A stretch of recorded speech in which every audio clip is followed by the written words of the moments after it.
Hello दोस्तों, स्वागत है आपका हमारे इस चैनल पे। दोस्तों, आज की वीडियो में हम बात करेंगे तेल के ऊपर, यानी पाम ऑयल यानी कि खाद्य तेल जो है उसके ऊपर बात करेंगे।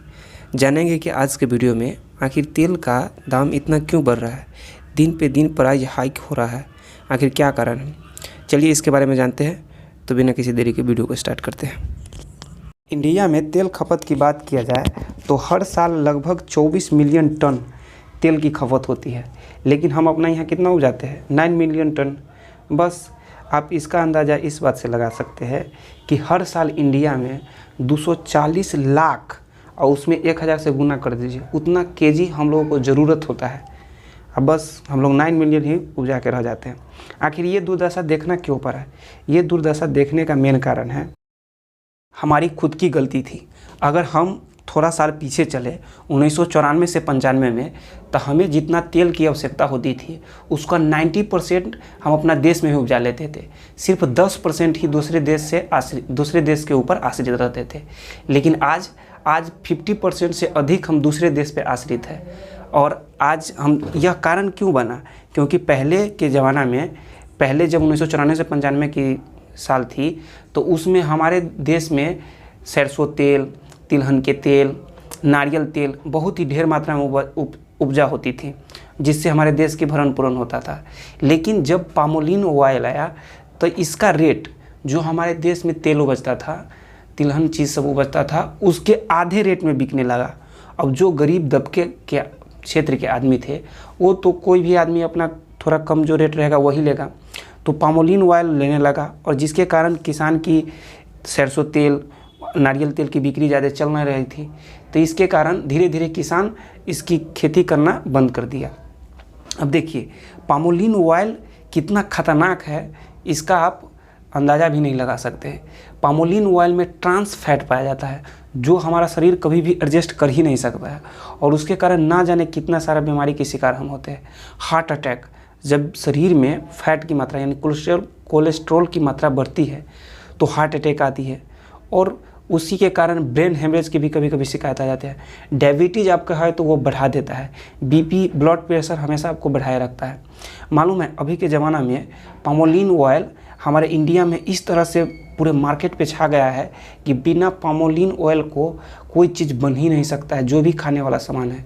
आप चॉकलेट देखिए, चॉकलेट में पामोलिन ऑयल, नूडल, चिप्स, डिओ, लिपस्टिक और भी बहुत सारे चीज़ में पामोलिन ऑयल, चिप्स सब के पैकेट में उसमें भी पामोलिन।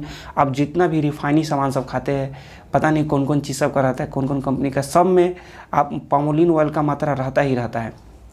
पामोलिन ऑयल इस तरह से हमारे मार्केट पे घर कर गया है कि बिना पामोलिन ऑयल को हम कल्पना भी नहीं कर सकते हैं।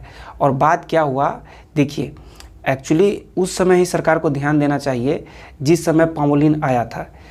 अगर आप दूसरे देश के भरोसे रहिएगा तो कभी न कभी तो आपको घाटा सहना ही पड़ेगा ना। आज देखिए क्या हुआ कि अभी एक सभी देश का एक प्रोजेक्ट चल रहा है जिसका नाम है E20 फ्यूल, यानी कि फ्यूल में 20% इथेनॉल मिलाकर आप प्रदूषण रहित एक फ्यूल तैयार कर सकते हैं, जिसके कारण सब देश इस पे कार्य कर रहा है। हमारा भारत भी कर रहा है, और इंडोनेशिया अपना इस फ्यूल का वर्क जो पामोलिन ऑयल था उस पे कर रहा है। तो उस पे करने के बाद वास्तव में जब वो काम करेगा तो उसके फ्यूल को कमी होगा ही होगा। तो फ्यूल को कमी हुआ तो भारत गया, भारत बोला कि से मेरा क्या होगा, तेल का मेरा क्या होगा? तो कहा कि इससे होगा, बस जितना रेट था उससे दुगना कर देते हैं। तो भारत बोला कि से ये क्या कर रहे हो? तो बोला कि क्या है, लेना तेल ले लीजिए, नहीं तो जाइए। अब ये बात हुआ तो भारत मलेशिया के पास आया।